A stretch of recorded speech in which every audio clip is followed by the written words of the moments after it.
వివేకానంద రెడ్డి గారిని చంపు అంటానే జగన్మోహన్ రెడ్డి ఒక్క వేటును ఆయన తల నరికినాడని చెప్పి సిబిఐ విచారణలో చెప్పగలిగితే గన అప్పుడు సిబిఐ బెస్ట్ ఇన్వెస్టిగేషన్ సంస్థ. జగన్ను విచారించాల్సిన అవసరం లేదు, భారతమ్మ గారిని విచారించాల్సిన అవసరం లేదు, సాక్ష్యాలు ఆధారాలు ఏమాత్రం లేవు, ఇక్కడ ఆ మోటివే లేదు, ఇక ఇది కేసు దర్యాప్తు చేయాల్సిన అవసరం లేదు, కొత్తగా ముద్దాయిలు చేయాల్సిన అవసరం లేదని చెప్పి సిబిఐ చెబితే సిబిఐ మంచిది కాదు, సుప్రీంకోర్టు చెప్తే మంచిది కాదు. ఇది సునీతమ్మ యొక్క ఆలోచన విధానం. సునీతమ్మ తన తండ్రి యొక్క మరణాన్ని, హత్యను ప్రపంచానికి చెప్పాలని, ఇది సహజ మరణం కాదు హత్య అని చెప్పి చెప్పాలని, ఆ హత్య ఎవరు చేసినారో ప్రపంచానికి తెలియజేయాలని, ఆ హత్య చేసిన వారు చేపించిన వారిని న్యాయస్థానంలో నిలబెట్టాలని, న్యాయస్థానం ద్వారా శిక్ష వేపించాలా, ఇది బిడ్డగా ఆమె బాధ్యత. కూతురుగా ఆమె బాధ్యతను సగటు మనిషిగా రాచమల్లు లాంటి మనుషులు అందరూ స్వాగతిస్తారు, నేను కూడా స్వాగతిస్తాను. కానీ దురదృష్టం ఇక్కడ ఏంటంటే చంద్రబాబు నాయుడు గారి పుణ్యమా అని, పచ్చ మీడియా పుణ్యమా అని సునీతమ్మ గారి ఆలోచనలు బిడ్డగా తన బాధ్యతను నిర్వర్తించే స్థాయిని పరిధిని దాటి నేరం చేయని వారిని, నిరపరాధులను కూడా జైళ్ళల్లో మగ్గబెట్టే స్థాయికి కక్ష సాధింపుగా, అక్కసగా, అపోహతో కేవలం అపోహతో నిరపరాధులు సైతం జైళ్ళల్లో మగ్గదీయాలనేంత స్థాయికి ఆమె పోయింది. ఇదే మా దురదృష్టం.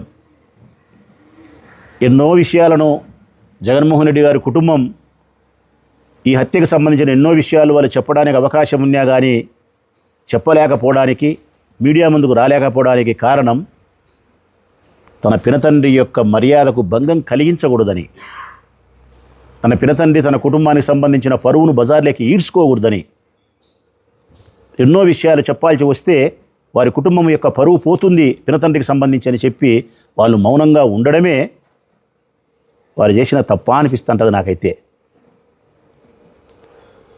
ఎంతసేపున్నా సునీతమ్మ ఈ దిశగా సిబిఐ విచారణ చెయ్యలేదు అని మాట్లాడుతూ ఉంది. అర్జున్ రెడ్డి అంటది, భరత్ యాదవ్ అంటది, సునీల్ యాదవ్ అంటది, ఇంకోటి. మరి ఎందుకు మరొక దిశగా కూడా ఆలోచన చేయకూడదు ప్రజలారా? ఆ మరొక దిశే వివేకానంద రెడ్డి గారికి మరొక ముస్లిం వనితతో సహజీవనము, సంబంధం కలిగి ఉండడం, వారిరువురి సంబంధం ఫలితంగా కుమారుడు జన్మించడం, ఆయన ఎంతో సన్నిహితంగా ఆ ముస్లిం వనితతో, ఆ కుమారునితో ఉండడం, అది తెలిసిన కుటుంబ సభ్యులకు బాధ, కోపం కలగడం మీకే కాదు ఎవరికైనా కలుగుతుంది. తన తండ్రి వయసులో పరాయి స్త్రీతో సంబంధాన్ని కలిగి సంతానాన్ని కలగలిగితే, వారితో దగ్గరగా ఉంటే, ఆస్తిని వాళ్ళకు రాపించే ప్రయత్నమో, ప్రేమను పంచే ప్రయత్నం చేస్తే ఏ కుటుంబ సభ్యులకైనా కోపం వస్తుంది, బాధ కలుగుతుంది. అందులో భాగంగా ఆ ముస్లిం వనితతోనూ మీకు అనేక రకాల విభేదాలు పొడజూపినాయని, చాటింగ్ల ద్వారా మాట్లాడుకున్నారని, మరి ఎందుకు ఈ దిశగా సిబిఐ విచారణ చేయలే? ఈ దిశగా సిబిఐ విచారణ చేసినప్పుడు ఎన్నో విషయాలు వెలుగులోకి వచ్చేదానికి, మీరు కూడా ముద్దాయలేదానికి ఆస్కారం ఉందనే ప్రశ్న ఇక్కడ ఉత్పన్నమవుతుంది. మీ భర్త మీరు మరి ఆ దిశగా మేమెవరూ ప్రశ్నించలేదు కదా.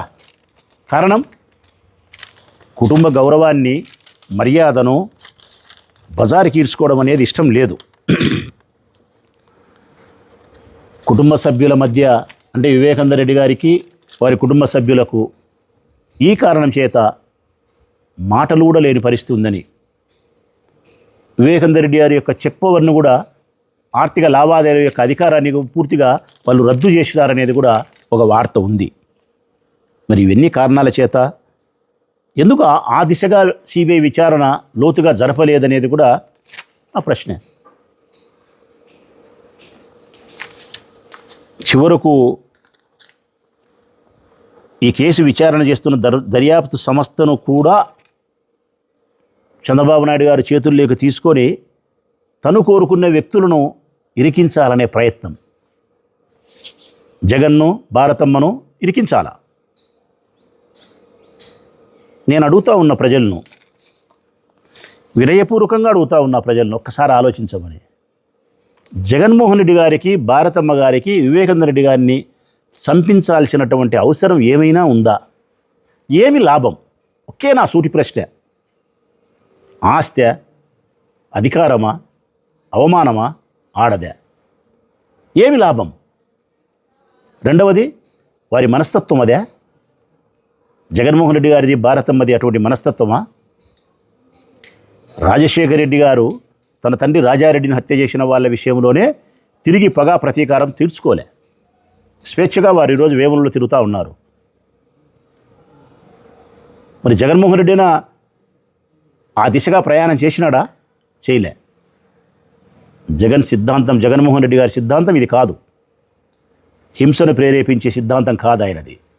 తన రాజకీయ ప్రత్యర్థులను, రాజకీయ శత్రువులను ఫిజికల్గా, భౌతికంగా తుదమిట్టించాలన్న ఆలోచన ఆయన కలలో ఇలలో కూడా రాదు. ప్రజలారా, దగ్గరగా ఉండే మనుషులుగా చెప్తా ఉన్నాం మేము. కలలో ఇలలో కూడా ఉండదు ఆయనకు. ఆయన సిద్ధాంతం ఒకటే, తన రాజకీయ ప్రత్యర్థులను, తన రాజకీయ శత్రువులను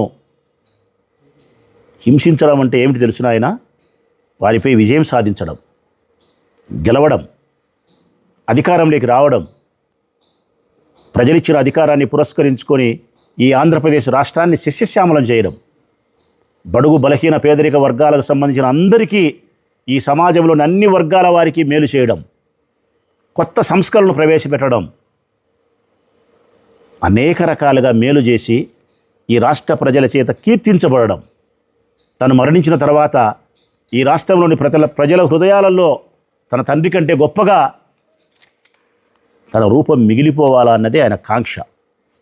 ఇది సాధించి తన రాజకీయ ప్రత్యర్థులను బాధించే ప్రయత్నం చేస్తాడు తప్ప తుదమిట్టిచ్చే ప్రయత్నం చేయడు. ఇక భారతమ్మ, నేను అడుగుతా ఉన్నా, నా భార్య నాకు చెప్తుందే హత్య చేయమని?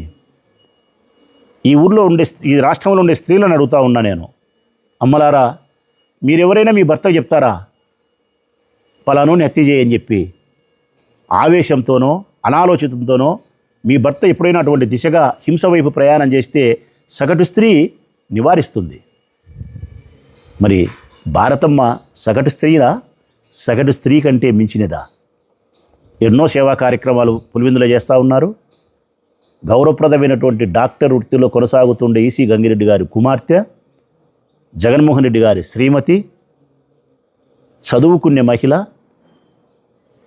చాలా మానవతా కోణంలో ఆలోచించే భారతమ్మ గారు ఎందుకు ఈ హత్యను ప్రోత్సహిస్తారు? ఎందుకు ఈ హత్య చేసిన వాళ్ళని వెనకేసుకొని వస్తారు? ఎందుకు సునీతమ్మ ఈ దిశగా ఆలోచన చేయడంలే? ఇప్పుడు 7 సంవత్సరాలైంది. ఈ 7 సంవత్సరాల కాలంలో వైఎస్ రాజశేఖర రెడ్డి గారి కుటుంబం యొక్క గౌరవాన్ని సుదీర్ఘమైన ఆయన రాజకీయ జీవితంలో 70 సంవత్సరాలు, ఆయన 60 సంవత్సరాలు ఆయన జీవిస్తే, దాదాపుగా 40 సంవత్సరాలు రాజకీయ జీవితంలో రాజశేఖర రెడ్డి గారు కొనసాగితే మచ్చలేని ఆ కుటుంబానికి, ఆయన కుటుంబం ఏ సందర్భంలో కూడా వీధిలోకి రాలే. అంతటి ఉన్నతమైనటువంటి కుటుంబం యొక్క స్థితిగతులను మారుస్తూ రాజశేఖర రెడ్డి గారి యొక్క కుటుంబ గౌరవాన్ని బజార్లోకి తీసుకొచ్చే ప్రయత్నం చేసినారు ఈ 7 సంవత్సరాల కాలంలో. అన్యాయంగా భాస్కర్ రెడ్డిని జైలు పంపగలిగినారు. అన్యాయంగా అవినాష్ రెడ్డి గారిని వేధించినారు.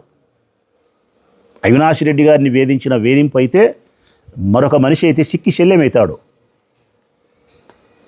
కొన్ని కోట్ల మంది చెవులల్లో అవినాష్ రెడ్డి హత్య చేయించినాడని కొన్ని కోట్ల మంది చెవులలో ఊదినారు పచ్చపత్రికల ద్వారా. ఆయన వ్యక్తిత్వాన్ని హననం చేయడం అనే దానికంటే ఆయన వ్యక్తిత్వాన్ని 1,00,000 సార్లు చంపినారు. న్యాయస్థానాల చుట్టూరు తిరగాల్సిన పరిస్థితి కల్పించినారు. మానసిక వేదనకు గురి చేసినారు. తన తండ్రిని జైల్లో నిర్బంధించినారు 75 సంవత్సరాల వయసులో. ఒట్టి పుణ్యానికి నేను ఆ రోజు చెప్పిన, అవినాశి హత్య చేస్తే మేము రాజకీయాల్లో ఉండాల్సిన అవసరం లేదు, అందరం రాజీనామా చేస్తామని చెప్పినాం, ఉండమని చెప్పినాం. అవినాశే కాకుండా జగన్మోహన్ రెడ్డి భారతమ్మే హత్యకు కుట్రకు కారకులు అని చెప్పి సునీతమ్మ మాట్లాడితే సిబిఐ విచారించాలంటే మేము రాజకీయాల్లో కొనసాగడం ఎందుకమ్మా? రాజకీయాల్లో కాదు, అసలు ఈ మానవ సంబంధాలలో మేము ఉండాల్సిన అవసరమే లేదు. ఇంకా ఊరు విడిచిపెట్టి ఎక్కడికో మేము వెళ్ళిపోవాలా శివక్షేత్రాలకు, ఇదంతా వద్దురబ్బా నాయన అని చెప్పి మేము జగన్మోహన్ రెడ్డి గారి వెంట నడచడానికే కారణం కడప జిల్లా అనేది ఒక కారణమైతే అంతకంటే గొప్ప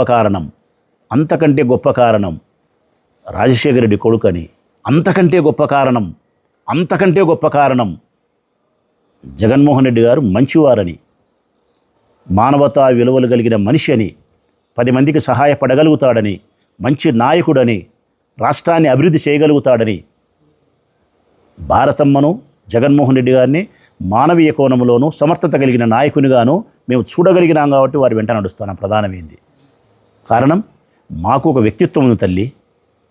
పదవి కోసమో, మంత్రి పదవుల కోసమో, ఎమ్మెల్యే టికెట్ల కోసమో జగన్మోహన్ రెడ్డి గారి వెంట డూడు బసవన్నని పోయే మనస్తత్వం కలిగిన కుటుంబంలో జన్మించలే మేము. ఆయన వ్యక్తిత్వాన్ని ప్రేమించి నడుస్తున్నాం. నాలాంటి వాళ్ళు 100 మంది, 1000 మంది. మరి మీ నమ్మకానికంటే 1000 మంది, లక్షల మంది ప్రజలమైనటువంటి నాయకులమైనటువంటి మా నమ్మకం చిన్నదంటావా తల్లి? జగన్ మనస్తత్వాన్ని, భారతమ్మ మనస్తత్వాన్ని మేము పసిగట్టలేమంటావా? నా ప్రశ్న మరొకసారి సంధిస్తా ఉన్నాయమ్మను నేను. వివేకానంద రెడ్డి గారి హత్య వెనుక కుట్ర చేయాల్సినటువంటి అవసరం జగన్మోహన్ రెడ్డి గారికి, భారతమ్మకి ఏముందో చెప్పాలా? సూటిగా అడుగుతాను నేను. ఏమి లాభం ఉందో చెప్పాలా?